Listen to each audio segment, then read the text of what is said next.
wheelchair that day, and compassion too, and we probably have photographs to prove it to the both of us. Now, here's one last story for a recent period.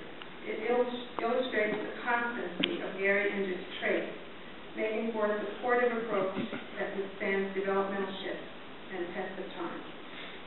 In fact, these qualities seemed almost palpable a couple of weeks ago as I remembered observing how generous he was when he established relations with others.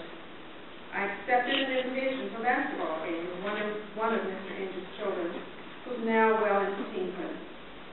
At the end of the game, two players ran over, gave him hugs, and chatted for a few minutes.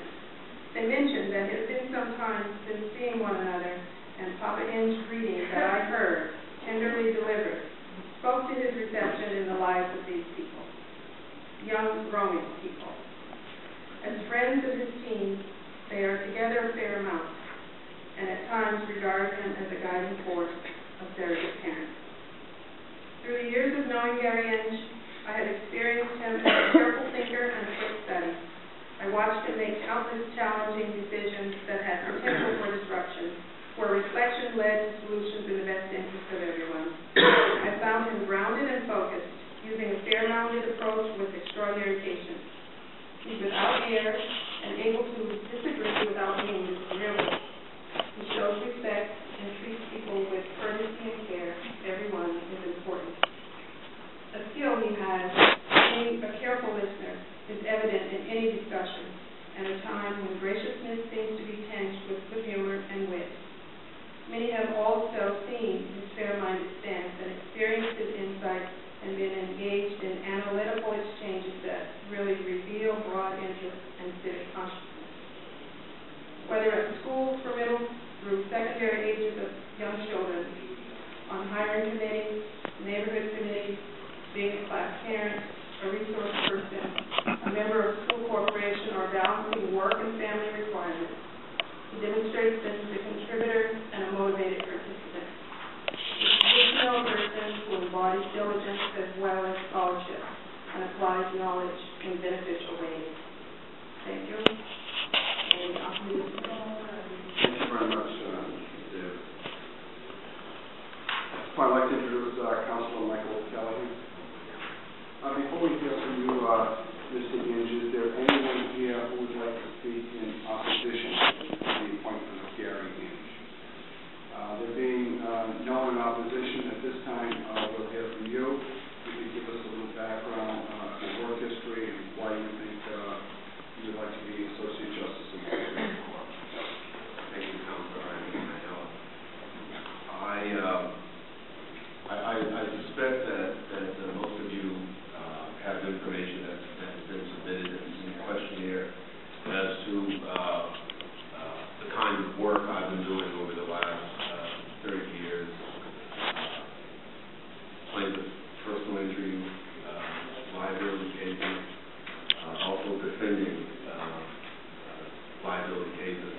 I've decided to try to put together the kind of skeleton that runs through these cases. In other words, to offer some biographical information in addition to what you've heard, to give a sense of some of the things that have influenced over the years, and then certainly I'd be delighted, as some will tell you, to discuss at length any of the kinds of cases that I have handled over the years, and why I feel that I have the qualification to be a justice of the Superior Court.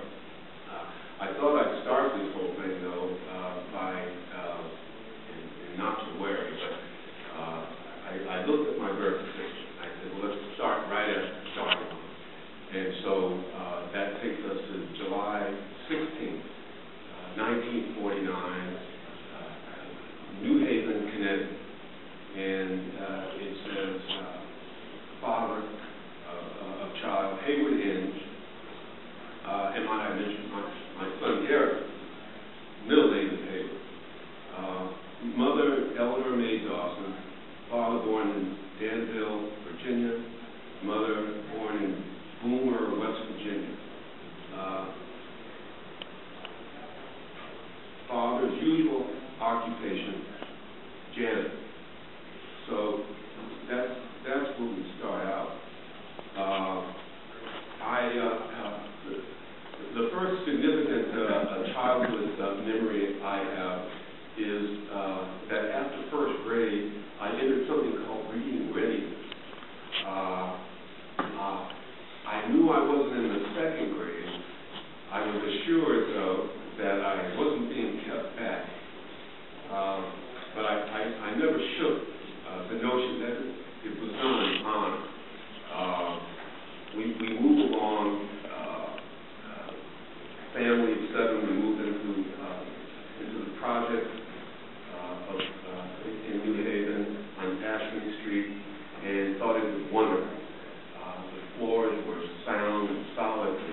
And it just so happened that the kids in the parochial school were mostly black kids, some white kids, but predominantly black kids reflecting the neighborhood.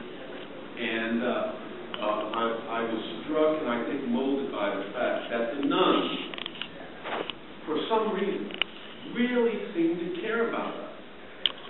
We really mattered to them. And I think that helped our own sense of our own value. That maybe they're right, maybe we have value and importance.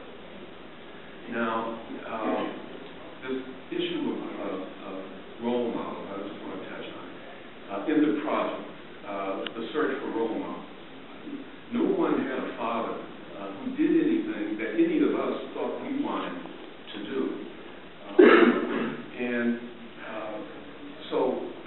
And I remember we used to watch a program called Ozzie and Harriet, and there were two teenage boys, David and Rick, and they would go on dates. They would show up and ring the doorbell and exchange pleasantries with the parents and walk away with the young lady. And I remember thinking that no one in the project did anything that resembled dating. And I remember wondering, will I ever date? It's the same thing with the role models. There were no fathers who were police officers or firemen or lawyers or anything of that sort. So the role models really became the priests, who were people of dignity and humor and importance. Father Meehan each summer would take a group of us kids and saw that we got to go to summer camp for 2 weeks.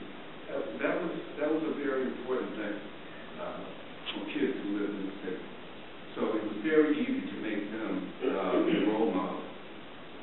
Now, at this Blessed Martin School, there was two significant events that I just want to mention because they were huge at the time. One was the Friday in November 2003, when Mother Superior came out with the bell, clang, clang, clang, interrupting prematurely our beloved recess, but huddled us all around to tell us that our president, the first Catholic president, had been shot. Now, it was actually a year before that. The other thing that sticks in my mind was in 1962, and I think it was Pope John XXIII